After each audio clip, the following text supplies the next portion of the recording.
පැංචුඩා ඊ අපි බලපිටිය කොල්ල සෙට් එක බෝට්ටු වරන් යද්දි අර ගම් වතුරෙන් අවතන් වෙත්ත මිනිස්සුන්ට සලකන්න සෙට් එකක් බෑලා පාහරයෝ බෝට්ටු මං කොල්ල ගන්න හදලා තිනු බං ඌට මොකක්ද ඒකන කියන්නේ මේ ගෑ මචං උඹලට මනුස්සකමෙන් උදව් කරන්න හැදුවාම නිකන් අයිතු ප්‍රයෝජන ගන්න එපා. ඒ බලපිටිය කොල්ලෝ සෙට් එක කෑමත් එක්ක බෝට්ටු වරන් ආවේ උන්ට තින පුකේ අමාරුව නෙවෙයි. ගම් වතුරෙන් අවතන් වෙලා ඉන්න ඔයාලට උදව් කරන්න. ඉතින් ඒ අතරේ පාහරයන් සෙට් එකක් ඒ කොල්ලට ගහලා බෝට්ටුව මං කොල්ල කන්න හදලා තියෙනවා.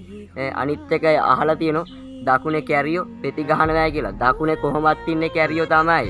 ඒක දැනගනින්න හරිද? දකුණේ මිනිස්සු කරන වැඩ උඹලට කරන්නත් බෑ. හරිද? උඹලට බෑනේ ගම් වතුරක පීනන්නවත්. අනිත් එක දකුණේ තියෙන බෝට්ටු පොළොවෙත් කොහෙවත් නෑ. අනිත් එක දකුණේ කැරියෝ කියලා ඌම කියලා තියෙනවනේ ඔයාලා දකින්න නැති මේ වීඩියෝ එක. ඉතින් ඒ වගේ අමනුස්ස පාහර වැඩ කරන්න එපා. හරිද? කන්න දෙන අත හපා කන්න පුරුදු වෙන්න එපා.